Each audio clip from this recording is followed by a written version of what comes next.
Hello, good evening. Welcome to North West Tonight, Monday evening. I'm Roger Johnson. Thanks for joining us. Our top story. A teenage boy drowns after getting into difficulty in the River Wyre in Lancashire. We'll talk live to a mum who's worked to raise awareness of the dangers since her son died in 2011. Also tonight...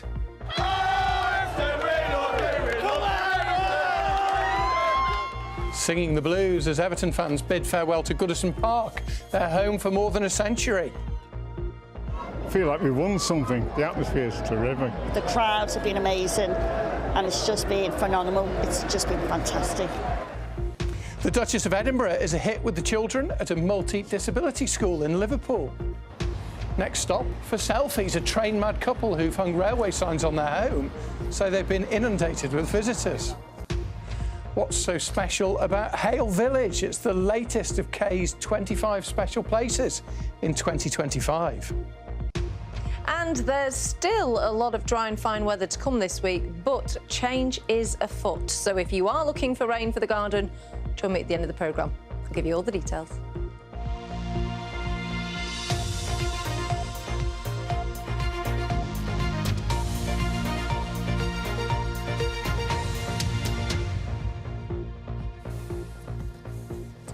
A teenage boy has drowned after getting into difficulty in a river in Lancashire. Members of the public tried to save the 15-year-old after he was pulled out of the River Wyre in Garstang on Saturday. Let's go live to the scene. Matt Trewern is there for us this evening. So, Matt, what do we know about what happened there? Well, this stretch of the River Wyre is where the tragedy happened on Saturday afternoon. You can see the bridge behind me, and I'm told that that youngsters do jump into the river from that bridge on warm days and have done for many, many years. What we know is that the teenage boy got into difficulty in the river. He was helped out of the water and was given CPR on the riverbank by members of the public. The emergency services were called. There were police, firefighters, paramedics, all here at the scene. An air ambulance landed on the cricket pitch at Garstang Cricket Club just here. There was a match taking place on Saturday afternoon, and the boy was airlifted to hospital. He was in a critical condition, but despite the efforts of medical staff, he died yesterday. And Matt, as we know, as the weather warms up, this sadly is not an uncommon type of tragedy. It's not, and this stretch of the river is regarded to be particularly dangerous. Just the other side of the bridge is a flood control gate, and there are lots of signs dotted around here warning about the dangers of deep water and about swimming in the river. But yes, this case is just one of many similar tragedies. The latest figures available for deaths by drowning, which we should say include suicide, are 236 across the UK. This was in 2023, and 39 of those happened here in the northwest. And as we head towards summer and hopefully more warm weather, the death of this teenage boy is sadly another reminder of the potential dangers of open water. And yes, you know, a reminder again that we do seem to see these cases year after year. We do. Matt, thank you very much indeed. We're going to talk more about this issue with Becky Ramsey. We've talked about Becky and we've reported her story many times on the programme. Becky's campaigned on the issue since her son Dylan drowned in Chorley in 2011. She joins us live this evening. Becky, it's lovely to speak to you, and thank you for talking to us, but it's sadly not lovely in these circumstances. It must bring it back every time what happened to Dylan, every time you hear a similar story like this. Absolutely. I mean, you know, it's tragedy. Every time we get a hot day, we lose another life. It's got to stop. You've been campaigning, Becky, haven't you, to get water safety onto the national curriculum? I think it's almost there, but what's the latest with your campaign? So as far as I'm concerned, the last update that I had was in May, June of last year, and I was told that it was put on the national curriculum on the 16th of May last year. But I've not seen that filter through into schools yet, if that makes sense. So I'm not seeing it being taught in every school. So whether or not it's because of the change of government, you know, I don't know. And I'm not putting it out there that it's on anybody else. It's on all of us as a society. We've all got the capability, and we all have to go out there and teach the next generation about the dangers in and around open water. Right now, the water is at its coldest. It's not at its warmest just because we've got hot weather. And just for any parents, any grandparents, any young people who are watching this, obviously, but describe the impact of losing Dylan on your family so that other families can understand just how devastating this is. It's almost 14 years since losing my son, and I'm not ashamed to say I still cry myself to sleep some nights. I break down in tears. You know, I can literally just see Dylan's favourite food in a supermarket, and it all comes flooding back. You never deal with something like this. You just learn to get on with life, as sad as it is. I can't bring Dylan home as hard as I try to educate the next generation. It doesn't fetch Dylan home, but hopefully it does save Becky, lives. Just one final question. There's a very simple rule, isn't there, for people if they do get into difficulty in cold water? Just very briefly, tell people what they should remember to do. First and foremost, don't panic, and just float like a starfish. It's that simple. Float to survive. Stay calm. Control your breathing. The main thing really is don't get in. Yeah, exactly. Don't get in the first place. Becky, thank you so much for talking to us. As always, we're very grateful to you. Becky Ramsey there, talking to us about the issue of water safety. A 31-year-old man was stabbed this afternoon in Manchester city centre. An air ambulance landed in Piccadilly Gardens to take him to hospital. No one's been arrested. Greater Manchester Police are asking anyone with information to get in touch. Meanwhile, a Manchester-based charity says that three of its Palestinians are connected to their organisation have been killed at a displacement camp in Gaza. Action for Humanity says it's also lost supplies today in a bombing of Nasser Hospital. The Israel Defence Forces have been approached for comment. The charity says it's becoming impossible to do its work. We as staff don't feel like we're safe going out there. We're still on the ground. We're still going to do what we do, because we know that people's lives depend on it, but it's becoming increasingly difficult. It's becoming increasingly scary to do so. Police are investigating reports of anti-Semitic attacks on Jewish-owned businesses and the synagogue at Prestwich in North Manchester. Several buildings were daubed with racist graffiti. Teachers of Elsie Stankham, who was killed in the Southport knife attack, are planning a charity skydive to celebrate her incredible spirit. Elsie died along with BB King and Alice Aguirre, and the head teachers of Farnborough Road infant and junior schools in Southport are raising money for a charity set up in Elsie's memory. Now, Liverpool was shrouded in blue smoke yesterday as thousands of Everton football supporters said goodbye to Goodison Park. It was the last match for their men's team at the stadium that they've called home since 1892. Next season, they'll play their matches in a new stadium by the River Mersey. Phil Cunliffe was there. The sun had only been up for a few hours when blue smoke began to rise above the streets of Everton. With a midday kick-off, the final matchday pilgrimage began early. But who could blame supporters, young and old, for wanting to savour every last moment? You miss this day at your peril, you know. I've been going to Goodison all my life. It means a lot. It's part of your life, and we're losing a bit of our life here. We've been here since 9 o'clock, just taking it all in. It's been utterly brilliant, amazing chaos. And this was the chaos. By 10 o'clock, the landmarks around Goodison were thronged with fans, the tight terrace streets impassable. Tens of thousands, many without tickets, had come to greet the team bus.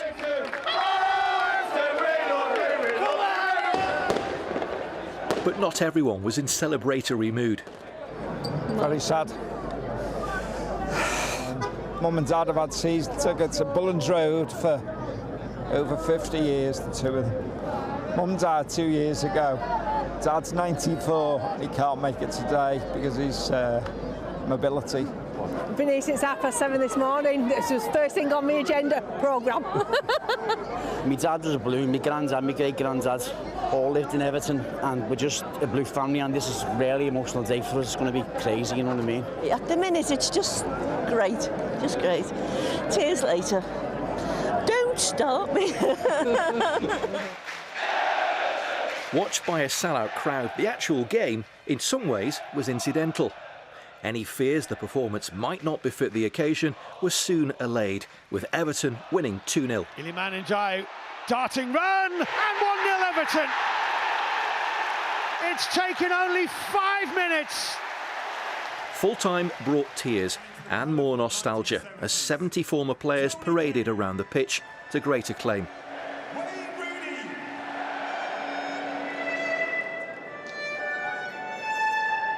There were poignant versions of Everton's theme tune, Z-Cars. Before, reluctantly, fans bid their farewells, many lost in their own thoughts. Tears? A few tears, yeah. Very much so. But I think tears of happiness because of the memories, so yeah, getting emotional now. I've had a cry today. A lot of people have been through them turnstiles that aren't with us. That's what I'm thinking about today. It's the end of an era, but the start of a new beginning. So we're looking forward to the new ground. And I just think, dare I say, but I don't think any other football team could do a send-off like today. Goodison Park will stay in our heart, but we're looking forward to Bramley-Moore and good things to come for our side. Up the Toffees.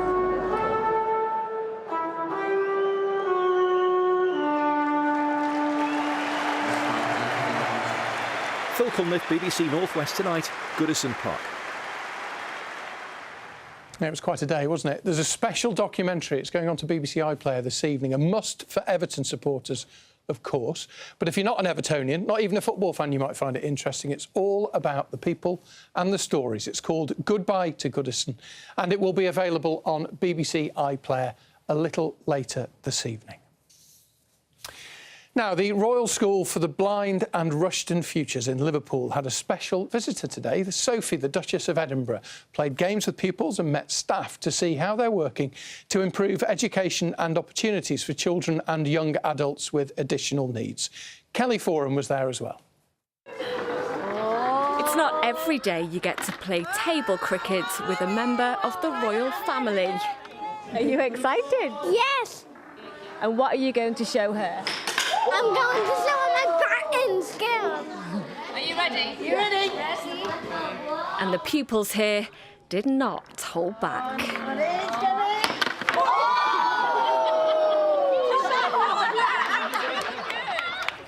The Duchess of Edinburgh was visiting the Royal School for the Blind in Liverpool. It's one of only a few specialist schools like it for children and young people with multi-disability and visual impairment. You can see by the bunting and the flowers, and they're really looking forward to it. They've got loads of things that they're really hoping to show the Duchess when she comes round. I know a lot of the children have made special things for her, including tea towels and things like that. So it's just a really wonderful thing to have as a royal school, to have a royal visit. We are a real mix of education, care, therapeutic interventions, and for all of our children, they can't get that elsewhere. So something like this is so special, and you know, it's an absolute pleasure to work with those children as well and be part of their lives. People come here from 2 years old right the way through to young adults. I hope that she will go away thinking, actually, they're the young people behaving like young people, and the fact that they've got complex needs doesn't matter because the potential that they've got is the same as anyone else, and we're just helping to realise that. As well as their table cricket, the pupils showed off their bocce skills. Who was better, you or the Duchess? Me. It was a happy and memorable day for everyone here, the Duchess included. Kelly Foran, BBC North West Tonight, Liverpool. I did see the Duchess of Edinburgh on a royal visit last year, and she is fantastic with people, I have to say, and it looked like they had a great day in Liverpool. Now, a couple from Blackburn are quite literally stopping traffic after decorating their house with railway signs. It's becoming a bit of a landmark as people travel from far and wide to have a selfie outside their home. It might be a few more after they've been on the telly. Here's Anna Jameson. She's been to take a look. The Flying Scotsman is one of the most loved steam locomotives in Britain. Seen here on the East Lancashire Railway 9 years ago after a multi-million-pound 10-year restoration. Perhaps, though, no one loves it quite like Eric and Mandy Coop. It's one of the best plates around, and then we thought we'd put it in the middle of the house and built around it. They've adorned the front of their home with 250 replica signs. Do you have a favourite? It's the Mallard. We've seen the Mallard a couple of times bobbing around in different places when we go out, and it sometimes go down to East Lancashire Railway. The finest ever built, Mallard. This magnificent engine won a place in engineering history by setting the world record speed. How do you arrange them? Is there a certain There's no art to it? arrangement. It's where people have said things to us. Have you got such a sign? And then we've said, we'll find out if we can obtain it, and then we take it from there. And when we go to attraction fairs, there's always people dealing these maneuverability stuff, what's always available. And it feels just like a train platform. Lots of cars pulling up, taking photographs. Lots of people like to take selfies. And sometimes buses stop. Sometimes stop as well, because we're on a bus route. So sometimes buses stop out when it's traffic heavy. They stop and pull up here and let people have a look. Yeah, I think it's better to give people joy than sadness. It gives everybody pleasure. Well, seeing as people have been stopping for selfies, I couldn't leave here without having one of my own. So you two, are you ready? Yeah. 3, 2, 1. Anna Jameson, BBC North West Tonight in Blackburn. There you go. She had to join in, obviously. Of course she did. Right, let's move on to sport. Ian is with us. And 2 big days out at Wembley this weekend. 2 disappointments. You're going to tell people the whole story, but you haven't got any pictures in your screen next to you tonight. No. Technical troubles. Technical troubles, that's a big disappointment for me, but we'll move past that, Roger. Like you say, FA Cup final defeats for Manchester United women yesterday and Manchester City's men on Saturday. So City will end the season without a major trophy, though manager Pep Guardiola's today implied winning the Community Shield counted for something. I don't think it really does, though. As we all know, his side lost 1-0 to Crystal Palace. Eberici Eze scoring the winner on a frustrating afternoon for City. The referee and VAR decided Palace keeper Dean Henderson's handling outside the box was not worthy of a red card, and to compound matters, Omar Mamouche had a penalty saved later in the first half after regular penalty taker Erling Haaland had stepped aside. So where does City go from here? I've been getting the views of BBC Radio Manchester's lifelong superfan Emily Brobin, who was among the thousands of Blues at Wembley.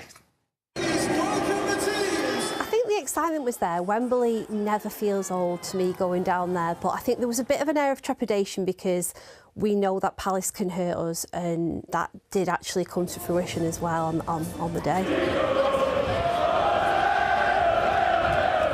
The game just epitomised the season that City have suffered, unfortunately, and the drop-off in form as well, the standards that we're so used to, the movement that we're so used to being fluid. Mamouche couldn't reach it. They got to the final third and all the play broke down, and there were so many question marks throughout the pitch as well that it was quite concerning to see. It's just not the City that we're accustomed to watching, and there's a lot to address with that team moving forward. But has he denied a possible goal-scoring opportunity for City with that? It should have been a red card. Even Wayne Rooney said that it was 100% nailed on an offence, and Pep understandably upset. But I do think that City should have had enough out there on the pitch on the day to cope with Palace and their threat, but teams have sussed us out. There's a blueprint of how to beat a Pep side now. Quick counter, quick transition, and it's everything that we struggled against this season. It really is an impressive save. City need 4 points from their final 2 Premier League games to get a Champions League place. Tomorrow it's Bournemouth at home. How optimistic are you? Nothing's a given from City this season, and ultimately I do think there was an air of complacency from the board, not strengthening right in the summer, and they'd only have themselves to blame if we were to fail. So City are now 6th in the Premier League and must focus on a Champions League spot, which is something Manchester United women have already secured, though they too had to settle for FA Cup runners-up medals at the weekend. They were beaten 3-0 by Women's Super League champions Chelsea in front of a crowd of more than 74,000. Credit to them, congratulations to them on the season they've had, but the game has swung on set pieces. And I'm not blaming the set piece, it's concentration and player individuality within that. So we've got work to do. Elsewhere today, Wolves forward Matheus Cunha looks set to join Manchester United. That's yet to be confirmed, though. Meanwhile, champions Liverpool play their penultimate Premier League game of the season tonight at Brighton. With the title long since won, manager Arne Slot gave his players a few days off last week, but he's confident they will be ready for a tricky game against a team going for European qualification. We felt that this was a good way of preparing ourselves for the game on Monday because the boys deserved a few days off. It's been a very long season for us, and we think 3 days lead up towards the game on Monday is more than enough time to be physically well prepared.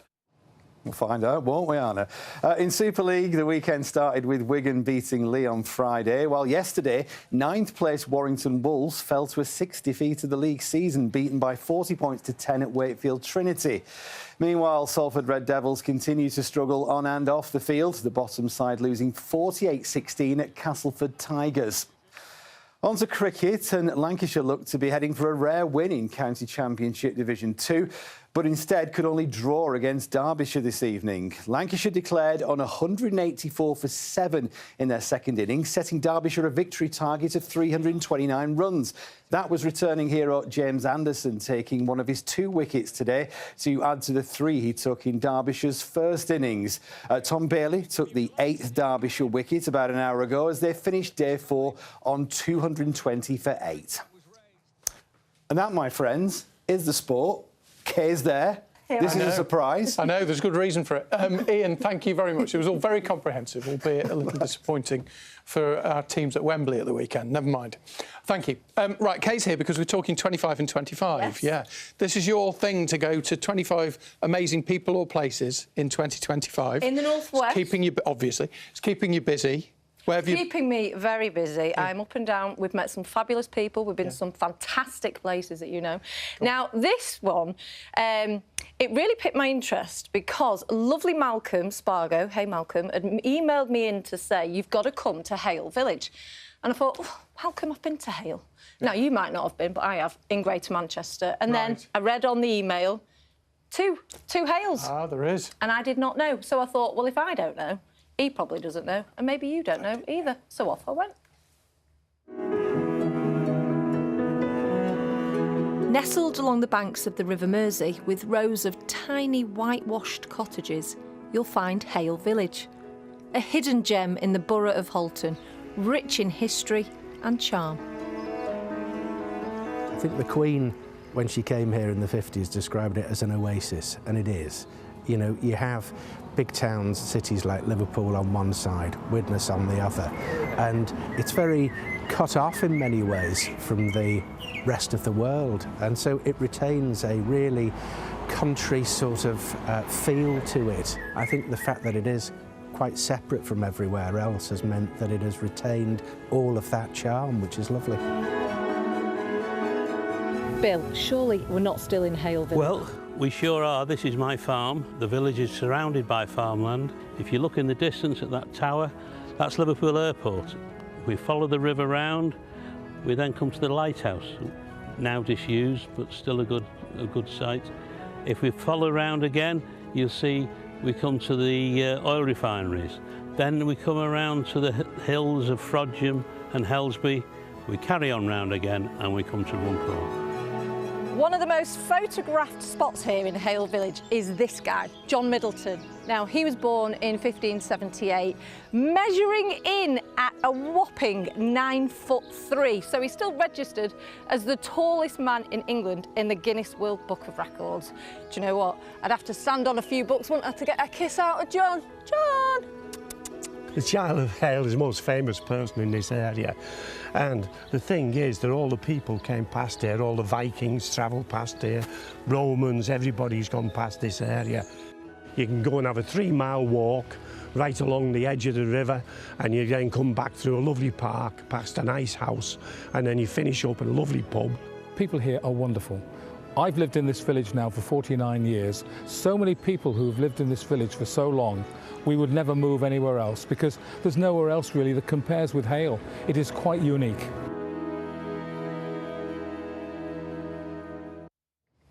It's beautiful, isn't it? I didn't get a kiss. No. No. Well, John Middleton, you said he was born in whatever it was, measuring in a whopping 9'3". I thought you meant he was born at 9'3". Oh, that would be tricky. It was fabulous. I love Hale Village. You have to go. But the space, if anyone else wants to recommend a place... A person or a place in the northwest that you would like to shine a light on, then just drop us an email to nwt@bbc.co.uk. Right, now you're staying here because, as I said, we've got a few technical issues, but we can see the pictures and a new place on the weather map this week. Yes, keep your beady eyes out for the new place on the map. But you'll like sitting down to do the weather. I know, I think I'll get used to this. I could have a little lie down. Right, let's take a look at the graphics. So we are starting off with a lot of dry and fine weather this week, but as we head towards, typically, a half-term and a bank holiday weekend, that is when we are going to lose this high pressure and we'll start to get low pressure taking over. So we're going to get the rain returning, which is good news, let's be fair, for the gardens, heading our way into the weekend. And a couple of showers before then as well. So let's take a look.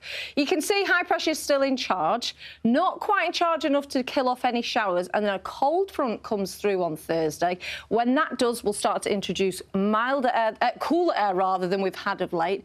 And then as that clears through Friday, low pressure starts to take over. So we see a return after what has been near on 6 weeks for some of us to some wet and windy weather. Now, out and about at the minute, there are just a few rogue showers out and about. Not everyone's seen them today, not everyone will see them tonight, and they will die off as we head overnight tonight. We're looking at variable cloud, bit misty, bit murky over the Pennines. Could be a bit of poor visibility here during the early hours. Temperatures where you've got clearer skies will drop down to about 5 degrees, so it will be a chilly start to the day. Have you spotted the name on the map? Just head towards Manchester and you'll see it. Now then, tomorrow morning we'll lose the cloud first thing, sunny spells, then that's going to start to trigger those showers as we head into the afternoon. The odd one could be sharp. The breeze will stay light. Inland 21 degrees, along the coast, a bit more of an onshore breeze. Then we go through to Thursday and you can see the blues on the map. That's indicating that cooler air coming through. So while we've had 20, 21 degrees, we're going to get more like 16 or 17 degrees. But still a lot of dry and fine weather. So Wednesday looks to be a fairly decent day. The winds will stay light. Top temperatures inland, 20 degrees, but things turn more unsettled. Roger for the weekend. Obviously, it's not as good without your smiling face on one side of the screen, but you could get used to that. I was very relaxed during that entire period. Just chilled out, weren't you? Who sent Offerton in? Offerton, Katie and Tom. Thank you so much. They've emailed me many times, so I'm pleased to say you made it on the map. And you can still get your place on the map, maybe, one day. NWT@bbc.co.uk. Get in touch with Kate. Thanks for watching. Have a good evening. Take care.